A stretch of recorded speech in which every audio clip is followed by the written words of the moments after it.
I'm the chair of their economic development. Have you spent considerable time over the ONC funds? That's a different one. I'm president of the Association of ONC Counties. Oh, it's, okay. And so what is kind of the status of that, and what can be done, or what's going to happen with it? Where is it at? The ONC County, just to give you a little rundown, is the Oregon, California Railroad counties, and that goes back to the 1800s when for every mile of rail they built, the incentive was, we'll give you 100 acres of land in the checkerboard. And it wasn't land for them to keep, it was land for them to sell $5 an acre to settlers. That was the purpose. And so they then got revenue back to help them offset the cost of building the rail. Unfortunately, rail companies were in the business of banking that land and becoming timber barons. I can point to Plum Creek as an example. And the federal government sent out a couple investigators to say, why aren't you selling this land? And they never came back and found it. That ultimately resulted in the federal government taking the land back and creating the ONC Act of 1937, which says these 18 counties will now receive revenue in lieu of property taxes that because of the land that we own, to the tune of 75% of the revenue. And it's very clear, it says in the Act, all lands will be managed for revenue to the counties, and that they will have a minimum of 500 million board feet logged every year. We haven't, for a long time, up until mid-80s, our annual number for the 18 counties was about $134 million annually. That was then prorated by land base out to the ONC counties. And when we got into the Endangered Species Act and Flint came to town and we had the big powwow and ended up with the Northwest Forest Management Plan, there was a safety net that was involved there. And there was a minimum harvest that would happen as a result of that Northwest Management Plan. Mm-hmm. That didn't happen. And the private industry sued the federal government, and the federal government lost summarily all the way to the Supreme Court. And the court said that plan is a binding document and you need to live up to it. So you, BLM, Bureau of Land Management, need to go back and put a resource management plan together that accommodates that.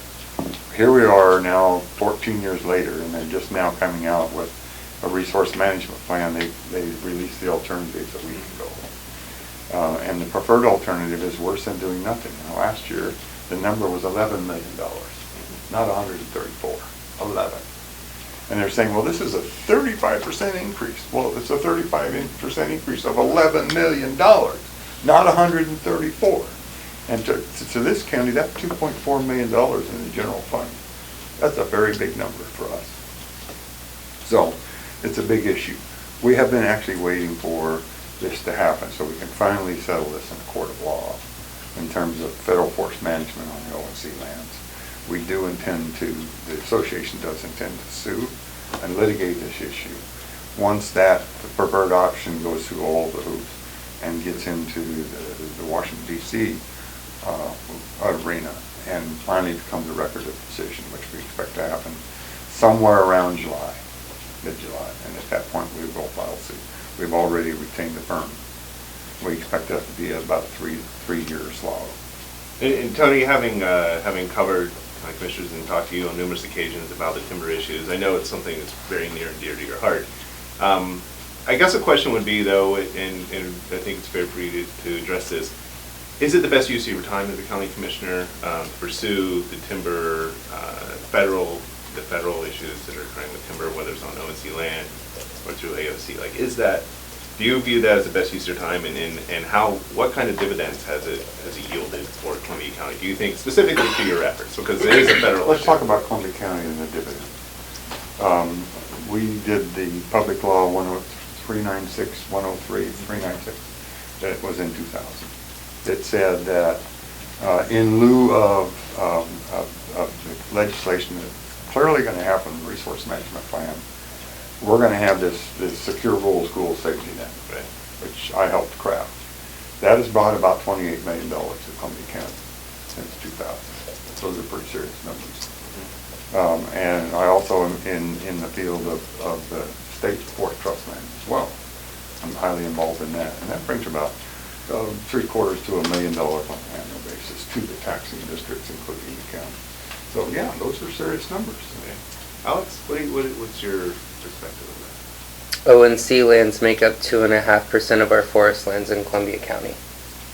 I had already touched on it earlier that we've seen the direction that forest lands are going. We've seen what the federal government wants to do with them, and I don't believe that it is a good resource for us to continue litigating and throwing money at it.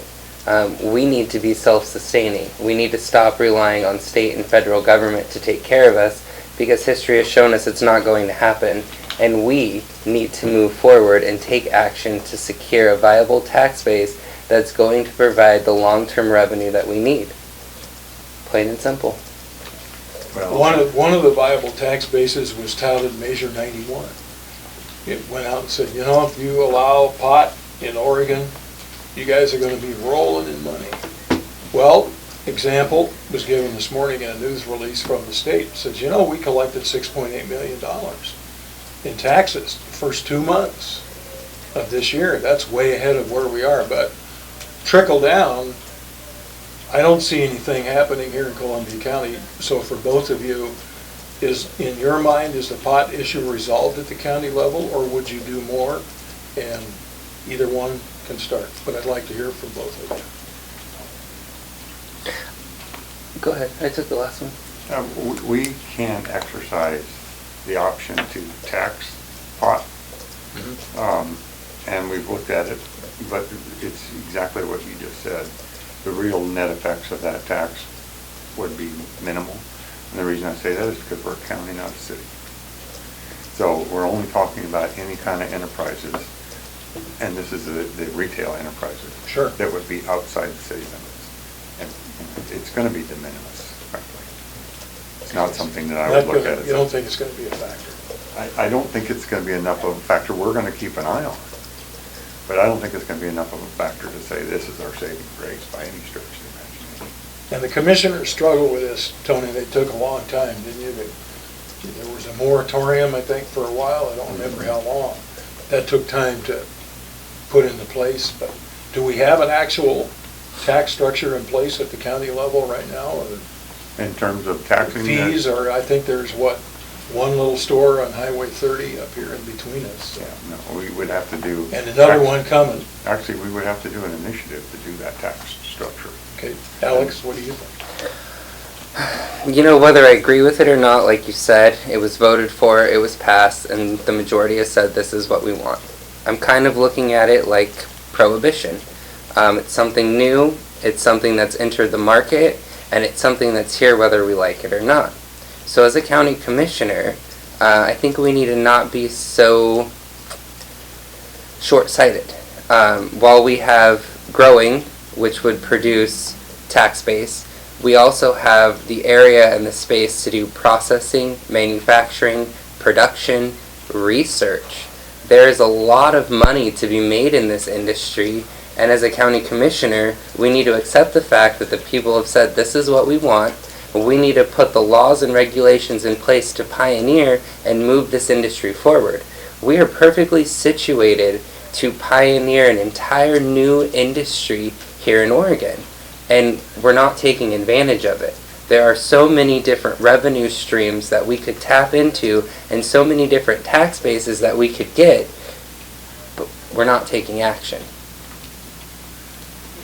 As I said, we're keeping an eye on it, but I just don't see that right now as a revenue stream. If that starts to really blossom, and I say that with some trepidation, then we'll certainly be in a position to do something with that. In order to tax it, we're going to have to do an initiative, just like we would for a rock tax.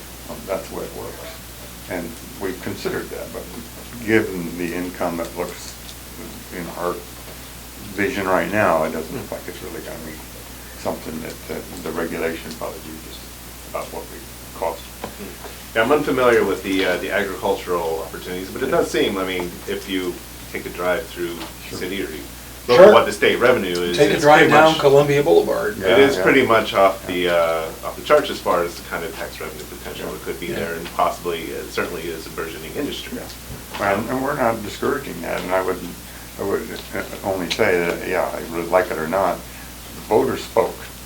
Yeah. And I would also say when there was a moratorium that was proposed, I did not vote for it. Well, my thought was, after discussion with Mayor Cheryl Young, that her hotel casino idea is probably not gonna fly.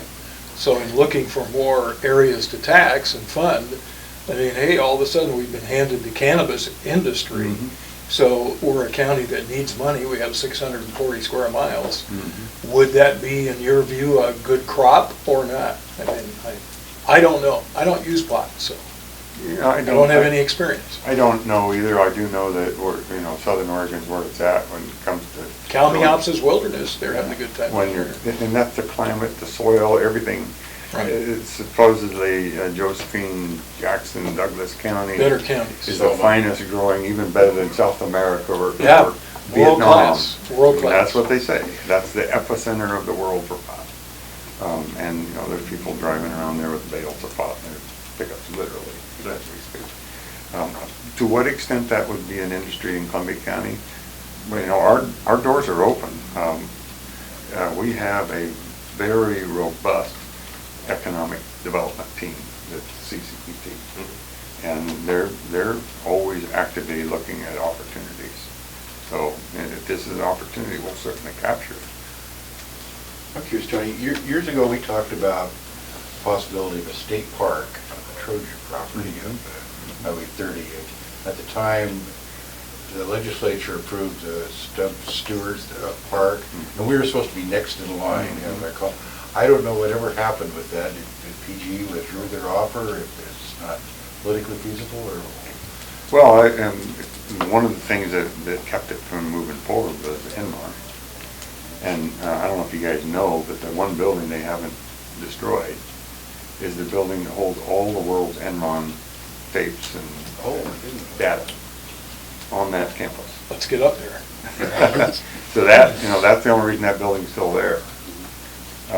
We had further discussions about that, and I try to keep that conversation alive, but frankly, PGE is not as interested as they were. And state parks have had 5 new directors over that period of time, and the bang for the buck for me would be to get the state park to take CZ Trail at this point, as an extension of the state park to Banksburg. And clearly that's on our agenda. CZ Trail will be opened officially this summer, but we still have the 2 ends to do, Chapman Landing, connecting it to Vernonia. Have those discussions with state parks occurred regarding the absolutely. CZ Trail? Oh, absolutely.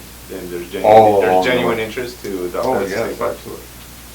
That'd be pretty cool. Absolutely. And when I proposed this idea to, Transformational. Yeah. I'm sorry? I said it would be It'd be a good thing. transformational, Yeah, it would. especially if we get Chapman Landing going and get it done. There's been a lot of talk about that, and that's a site that's sat empty for a very long time now.